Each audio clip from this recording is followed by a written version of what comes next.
Dante jumping right into the drafting phase. Let's see which sides they're on. Indeed, it does look like Team CARACAL is going to be playing on the blue side, Orange Esports on the red side today, and this does confirm it. Xeno is actually going to be playing on the roam position again compared to Mienzal, which we did see ended up being more effective the last time. So hopefully Xeno will be able to rough out some of the communication issues he may have had with his team previously. Coming down to the bans though, Akai and Wanwan being banned out by Team CARACAL. Orange Esports holds priority as they've already banned out the Valentina. Do they want to get rid of the Faramis though? I think Faramis is definitely something that they have to consider. Orange Esports, we know them to be a team that likes to fight. And when you have to think about the cult altar every time you want to engage on Team CARACAL, that is just not fun to think about. But before that, Fanny is going to be up on the chopping block. Okay, so Fanny gets banned out. Team CARACAL can look to ban out... I'm thinking, do they want to look to punish Subway? Are they looking to punish Valence? Right now, it's just standard bans all across the board. Indeed.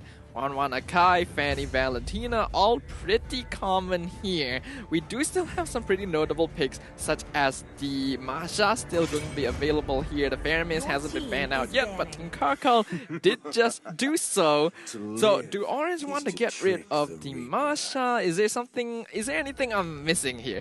I feel like Masha is a good shout. Although, I don't know, Ling has been pretty devastating regardless of what comp he's in. Unless you get to play Boxia and you get to steal every single pretty much purple buff in the game, then it's not so fun.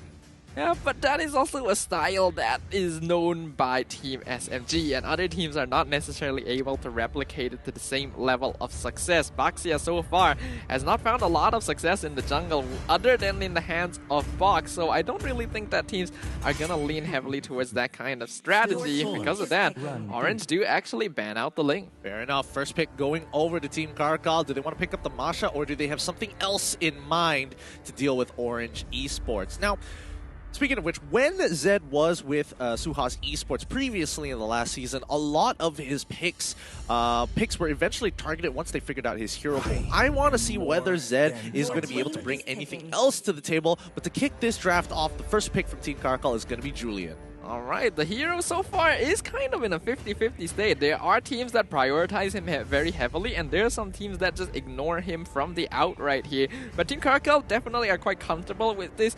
They typically will play him in the mid position. Bad Boy has been doing a fairly good job. Orange Esports now, what will they prioritize? So far, a lot of teams still do like picking up the Esmeralda quite early. Yeah, Esmeralda has just been all reliable, super faithful. We don't get to see too many Dairoth picks in general, other than the jungle, to be fair. But now with the two picks already locked in, it's Esmeralda as well as Lilia from Orange Esports. Oh, the Lilia pickup from Orange. That does kind of lock Stormy in fairly early. Yes, this could still be played by AIM potentially, but I do think that the mid Lilia is going to be way stronger than a roam Lilia. This is Orange though, so anything can happen. Hopefully they haven't locked in Stormy's hero a little bit too quickly here. We'll see. I feel like AIM still has a majority of his hero pool still up, and if they do lock in for AIM, then it's got to be within the first phase. But let's see what Team CARACAL is going to respond with. Franco is wide open here. They could go for a Cho, but it looks like it's going to be the Beatrix as well as the Grok. Okay, an interesting choice here. Beatrix is pretty obvious, still one of the best marksmen in the game, but the Grok pickup, we have seen Xeno play on this before, and well, he just did not have a fun time, especially against a Lilia as well. Part of me is wondering whether Team CARACAL locks this in to prevent Stormy from grabbing it himself. Yeah, that is a fair shout because, you know, AIM as well as Stormy can technically switch roles if they want to, considering that Stormy has played some pretty outlandish mid laners before. Transitioning into the support role can't be too difficult. Well, I guess we'll find out. The final pick for Orange Esports, seconds counting down. What do they want to prioritize here? Still looking for junglers, still looking for gold lane, but they're actually going to start off with the Franco for themselves. Fair enough. I mean, Franco has a pretty decent win rate as of yet. 6 bans, 6 picks all overall, but with a 67% win rate here, things are looking very favorable for Orange Esports. Though, Grok can block those iron hooks and get in the way of this Franco. maybe we'll see how the game progresses. Yeah, definitely can do that, but it's a lot more difficult to try and deal with the iron hooks on something like a Grok as compared to maybe a Lolita, for example. So I think Orange are okay with this, and from what we have seen, this is one of the few tankier roamers that AIM is capable of playing, so that probably confirms that this is going to be a mid-Lilia in the hands of Stormy. Uranus, the first ban from Orange Esports in the second phase. Okay, I guess they want Team CARACAL to actually pick up. They might ban it out, to be fair, but let's see where Team CARACAL is going to put their focus on. Right now, Orange Esports is still missing a jungler for Stormy. Sorry, not for Stormy. I keep thinking he plays everything here, but for Subway specifically. Or do they want to start punishing the gold lane? Considering they've already locked in the Beatrix, they might want to ban things away from Valence, and they're actually going to start with the Popol and Koopa here, which ordinarily does make a lot of sense because it is one of the easiest counters in lane to Beatrix, except Valence basically never plays Popol and Koopa. Well, he doesn't play it as much as he did beforehand. I'm not entirely sure why, or maybe they have a predetermined draft that they want to force out against Team CARACAL. As priorities being held by Orange Esports, do they want to continue focusing down on the EXP laners, because there's still some good counters against the Esmeralda. Dairoth, for an example, being one of them. Dairoth is a hero that might have to be prioritized here, but the Masha, actually, I didn't even realize Masha got this far in the draft. Finally going to get banned out by Orange Esports, and I think that is pretty smart. The Dairoth is still very dangerous, but as long as Neo can hold his own in lane, I think it is something that Orange can deal with. As for Team CARACAL, do they want to continue banning things away from Valence? Things like the Irritel, for example.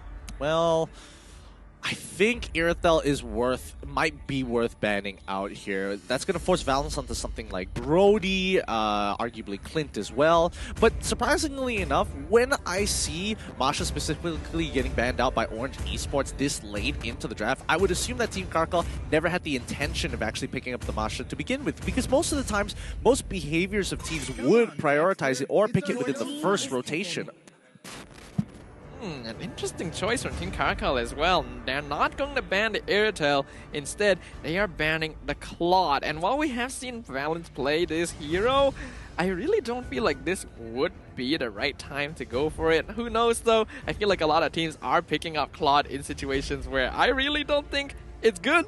So maybe I'm just the one in the wrong right now. As we enter the second phase of drafts, Orange Esports, as we mentioned, they're looking for gold, looking for jungle. Carry going to be the first pickup. Okay, fair enough. Carry, you see the Grok, you want to be able to kind of cut through it like butter. Carry is going to be the one to do so. Team CARACAL looking to round out their composition. They are still missing out their jungler and technically their EXP later. Most of the time when we see Grok, it has been shown off is in the support role and less of the EXP role. Yeah, I agree with you there, and based on Team CARACAL's history as well, this will most likely be a roam Grok. So they're looking for jungle, looking for... Oh, we're actually gonna grab the Selena for themselves there. Pretty good counter to the Franco, and this is most likely going to be another Benedetta jungle. Okay, I'm totally fine with Benedetta jungle. It has been working out for a good amount of teams here in MY. However, having the mid lane duo of Grok as well as Selena, very classic. Selena can't clear lanes as fast. Grok is going to do that, but with the final pick being Balmon coming for the side of Orange Esports, I don't think it's too bad here. Neutral objectives should fall into Orange Esports' hands pretty handedly. I can't decide which draft I like more. I think they're both really balanced drafts overall. Good early, good mid transition, good late game. You could say the same for either side, really. I think they've covered all the bases pretty well. What I am most interested about is on Team CARACAL, which hero is actually going to be the roamer, the Grok or the Selena, because we've already seen Orange switch up the usual stance. But will Team CARACAL do the same? Looking at the lineup for Team CARACAL, lots of damage, lots of mobility, lots of assassins. As for the side of Orange Esports, they're going to be a little bit more durable overall, but they've certainly got a fair bit of scaling for themselves, and that Balmond will help secure the early to mid game by snowballing off of objectives. We're going to be entering the Land of Dawn for the first time in our final series of the day. Will Orange Esports come out on top, or will the Wildcats of CARACAL put a stop to their plans. Team CARACAL on the blue side and OE on the red side. They're going to kick things off as fast as they can. And so the question is, which one is going to be CARACAL here as we resume the game that is a Julian jungle? Oh yeah, AIM trying to stop it. Oh, even committing the flicker. I'm not sure about committing the flicker here. I think he was confident he hit the purple buff, but Bad Boy is getting a lot of good damage here onto, but oh boy, flickering early did cost him his life. Bad Boy finds that first blood as Stormy unable to peel him off. Valens trying to get as much damage in time, but it looks like Sino almost trapping him in. That would have been a second kill had he done so. Oh, but it forced out the sprint from Valens as well, so that's already 2 battle spells baited out from Orange Esports. And I actually don't think the flicker from AIM was a bad idea. He was hooking the Julian and trying to get away from Bad Boy at the same time. If he didn't flicker, then Bad Boy would have gotten the kill without needing to expend his own. So all things considered, it was an even trade there. Well, Barash trying to hold his own, but Neo taking some amazing trades against him. Subway forced out of CARACAL's jungle. It looks like Team CARACAL really have a solid rotation plan here to ensure that they don't get invaded.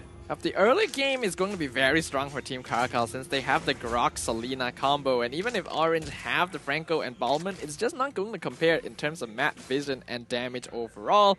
If we look at the emblems here as well, we can see things are pretty ordinary. I don't think anyone's going for anything too strange. Rash as well going for that Festival of Blood instead of something from the Assassin emblem. So it looks like it is more of a tanky Benedetta once again. I am slightly interested to... Wait, hold on. Sino, he's taking a bit of damage, but coming back to the topic at hand here, right? In terms of the sub-emblems, I'm curious to know why Stormy likes to take 1 point into getting magic percentile on instead of just maxing out his movement speed. But before we talk any further, Rash now taking some damage for some way is very close to actually taking him out. They lose the turtle, but don't get the kill back, don't get a single trade, and OE having split decisions and split directions. That was well played by Team CARACAL. Sino especially timing his wall charge at the perfect time when he knew Ken was close to retribution range to make sure that Subway wouldn't be able to jump in and get the steal, securing the first turtle for Team CARACAL. However, when we look at the net worth, it is actually still pretty even. Losing out on that turtle is not going to affect Orange too much for now. Zed already purchasing the Blade of Heptases. He's going to have more than enough damage if he walks out of a brush. AIM, however, looking for Oh! What is that hitbox? Enhanced Chain's already getting the knock-up onto Valens. AIM forced the flicker away as the wild charge connects, and they find it perfectly for Beatrix to get another kill. Subway, unfortunately, falls victim to it as Team CARACAL looking mighty fine here. Zed has the flicker away from Stormy. That just happened so quickly. 3 free kills going over to Team CARACAL. We mentioned that the net worth was pretty even. All of a sudden, CARACAL have a 1.5k gold lead. And all of that started because AIM somehow missed the hook. It just brushed past Bad Boy. And honestly, if that were me, I would definitely be complaining as well. What is that hitbox? Yeah, I don't know. I felt like he had it spot on. Neo trying to keep controlling his lane. Finally, they find the suppression, the bloody hunt onto Sino to ensure that kill. They take 1 back for the side of Orange Esports onto Sino. 23 more seconds until the turtle comes up, but Valens is taking way too much damage. Zed controls this lane too well. AIM, as well as Subway, get right on top of Zed. Iron Hook connects, and AIM might give the trade back. Subway needs to finish this off. Somebody help him. Bad Boy flickers on top of Valens, unable to secure that kill. This means another falls into the hands of Orange Esports. An instant rebuttal from Orange. You take out 3 of our members, we take out 2 of yours, and now Ken trying to engage onto Subway, but he's backed up by Stormy, so he can't go in. Lethal counter drops him real low. Wild charge finds him, though, into the enhanced chains, but Stormy picks up Ken, not going to be able to get that kill. Great setup coming in from Stormy. It was too late to react. He dropped the Shadow Ball first, but he also dropped one just behind the pit, so when he activated with the wave, it procced perfectly, giving no time for Ken to really respond or to know in which order it was going to detonate in his face. I do always feel like Lilia's abilities are a little bit difficult to keep track of, especially in the chaos of a battle, and good Lilia players can take advantage of that to make sure that enemies are caught off guard. Stormy definitely doing a good job there, as now Sino is providing vision over the turtle. Ken coming in as well. They're not aware AIM is there. The hook lands unfortunately on the turtle. Yep, Neo, he's jumping right in with the Falling Star Moon. Electro final blow on top. They stop them from going further. Beatrix already finding the turtle. Rash tries to get out. He ends up dying. Xeno and Rash pay the price, but they find one kill back. Neo on the run. Oh boy, bad boy. Can he actually finish off Stormy here with a full combination? If he hits it, almost hits the arrow, but doesn't connect. Neo chases him down. Falling Star Moon not going to find its target either. And it's going to be a 1-for-2 trade in favor of Orange Esports there, but Team CARACAL did secure the turtle thanks to Zed, and he was able to pick up a kill as well. So even though they lost more players, they ended up coming on top in terms of net worth there, especially with the gold funnel over to the Beatrix. Orange right now has the net worth lead, but they have to be a little bit careful. Zed is not having a bad time at all. Nope, he is, he's farming up, and he's farming up really fast in comparison to Valence, who is a level down. They do a bit of a lane swap to ensure, because Neo is having an okay time, but he can defend himself a little bit better in comparison to Valence. He's on the bottom side. CARACAL look to cut this wave and try to break top tier 1. An interesting attempt here from Team CARACAL. They want to go for this top lane. Rash taking a lot of damage. Subway tries to go in for the lethal counter, but isn't able to finish. Stormy tanks the Abyssal Arrow, forcing out the black shoes. Now Neo wants to go for Bad Boy, but the flicker from the Selena keeps him alive alongside Wild Charge from Xeno. So Orange settles for their purple buff instead. This is a pretty good trade. They were able to get the mid-tier 1. They were also able to take away the purple buff from Ken, and even though they did sacrifice top tier 1, I think the trade-off is just so much more valuable. Oh, don't tell me they're also going to get bot tier 1 too. It looks like they were able to defend that just in time, but it is living on a prayer right now as AIM lands the Iron Hook onto Xeno into the Bloody Hunt, forcing him to flicker over the wall to escape from Orange. That's an important battle spell gone from the enemy roamer. Extremely, but now they're taking advantage of the turtle timing. Zed having to stick on the top side away from the turtle allows Orange Esports to have their full strength here and to secure this neutral objective. And now Neo gonna be continuing to push the bottom lane, setting up space for his team to take the turtle. Looks like Rash isn't going to make an attempt onto this, but he's gonna get caught out by the Falling Star Moon, forcing him to back off, meaning this should be a free tower to Orange down here. Yep, the OE is responding, going up towards that top side, making sure that they're wasting no time because they know that bottom tier 1 was living on a prayer. Now AIM, he sees everything, sidesteps the Abyssal Arrow as Valence. Ooh, actually Valence is going to take that orange buff from the Balmon. They know that Balmon is just slightly ahead of Ken by 1 level as Stormy walks up forward. He still has the black shoes. He can get it all his damage down and still walk away. Stormy is playing really aggressive these days. You can tell that he's quite comfortable here in Orange. Subway gonna get separated from his team, but he is absolutely fine. They want to take this buff away. Ken getting choked out from his own jungle right now. Oh, Subway, a team player, just giving these buffs over to his teammates. He has his own jungle to farm, but he just wants to stick with just the neutral camps, the non-buff camps, in a matter of fact. As now they attack topside, they want that tier 1 too. Indeed. We can see that Rash is going to be playing split push right now. Oh, but the Iron Hook gonna land on Bad Boy. Wild Charge finds 2, but it's not enough to keep him alive. Orange Esports instantly finds 1. Xeno gonna take a lot of damage himself. Do Orange want to still invest into this? They're doing a lot of damage. Subway now in the backline taking a lot of damage from Wesker as well, but here comes the Esmeralda. Zed gonna get taken out by the Franco, flickering forward, but not before he shuts down Subway. Neo still 1v2. Rash in the backline getting chased down by Valence as well. Not gonna survive for too long, and that's gonna be a 1-for-2. That was played very nicely by Valence here. They were able to get 2 for 1, and that's already some mad value as we look at the items. We can see that Stormy, he's very confident because he's got the Ice Queen's wand already. He didn't go for Genius Wand. He didn't want to greed out for damage, but they will be losing a bottom tier 1 turret in the process. But trading a bottom tier 1 for a top tier 2 is going to be worth it, especially if you get more kills on top of that as well. We can see now Orange Esports in position to take the Lord. I don't think they'll go for it. They do find the Abyssal Arrow onto AIM and even invest a Wall Charge. That seems a bit wasted.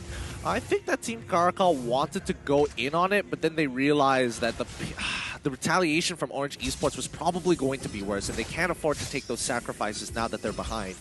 Well, because of that, Stormy should be able to pick up another purple buff, and he does. Ken, once again, losing out on an important buff on his jungle. It does look like Subway is working on the Lord as well. Valen's actually taking the other purple buff. So yeah, Subway continuing to give buffs away to his teammates instead.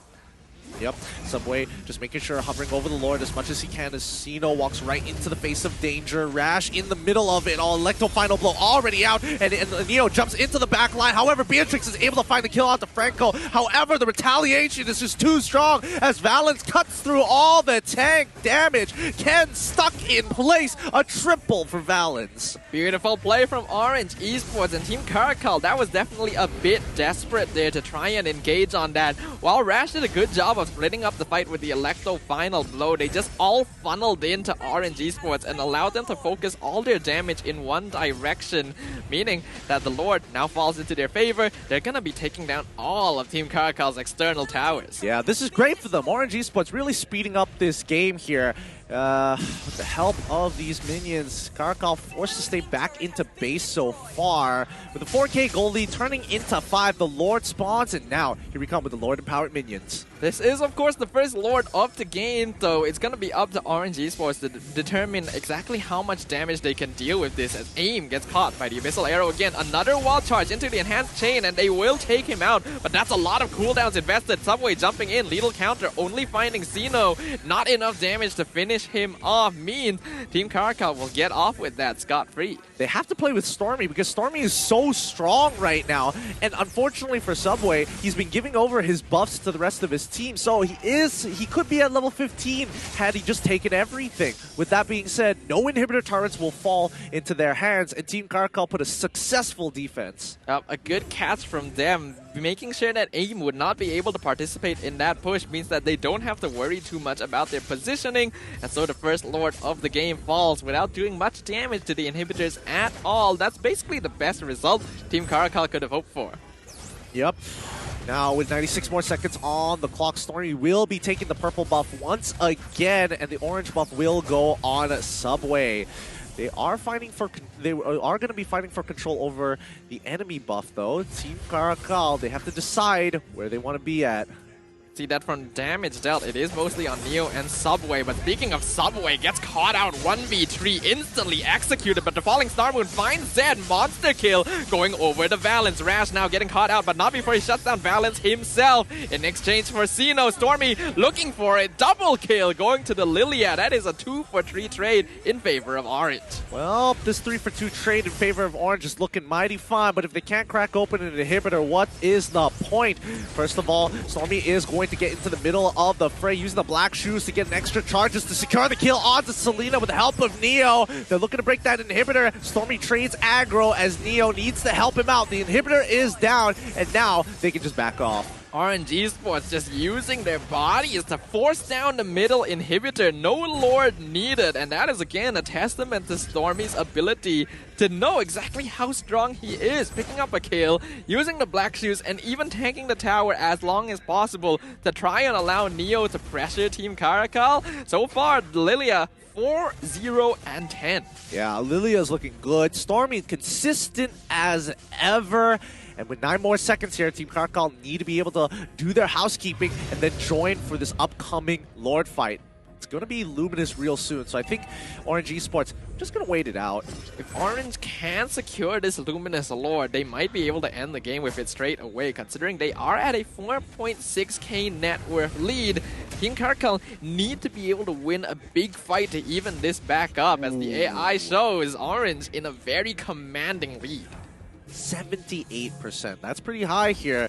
Team CARACAL has a lot of legwork to get through. If they can get to the 42k mark, that would be ideal. The next item power spike will put them on par with Orange Esports despite the 4k lead. But here comes the conceal. They walk over the Abyssal Trap. They have the flank. And unfortunately for Neo, he goes down to Beatrix first, but the back line getting attacked as Stormy is going to use that black shoes. The front line, however, getting melted away. Valens still alive. AIM continuing to peel, but now it's up to Subway and as well as Stormy to finish off this fight. Xeno flickers off, and Stormy still healthy, still alive, and preventing Team CARACAL from going any deeper. That was a 1-for-1 trade, but Orange lose Neo in exchange for Zed, and that is going to be very worth it when they now want to go for the Lord. That was also the first time Neo actually died this game, so even though Esmeralda at this stage of the game would usually be unkillable, walking into all 5 members is definitely quite rough for it. 1-for-2 trade, actually, in a matter of fact. That's why Team CARACAL had to back off. They didn't have that manpower that we were talking about. And honestly, the way that they took that fight was interesting, because Orange Esports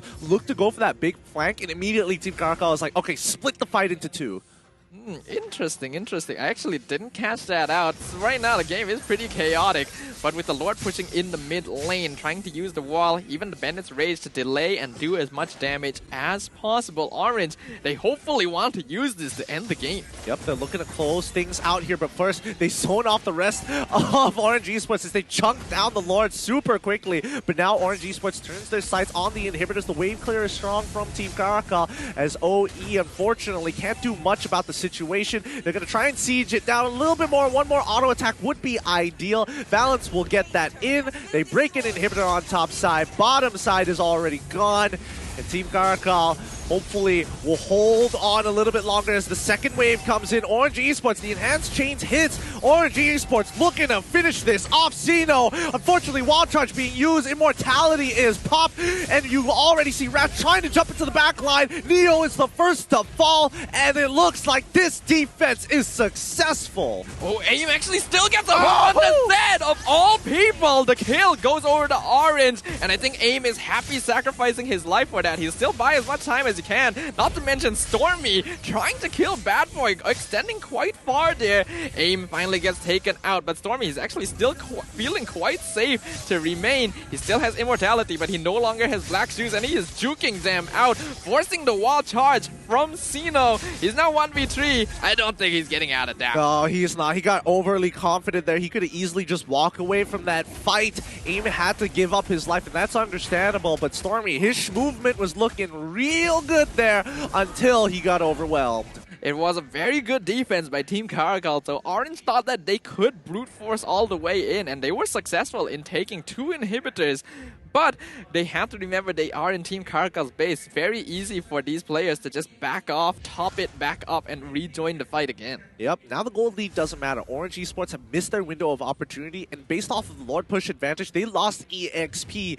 In terms of gold, not that much, and at this point it doesn't really matter, but with no inhibitors, hopefully Orange Esports makes the correct macro decision making. Well, 20 seconds until the next Lord is up, and this one could be the final evolution as well, as we are nearing the 18-minute mark. So if Orange pick this up, they can basically guarantee ending the game.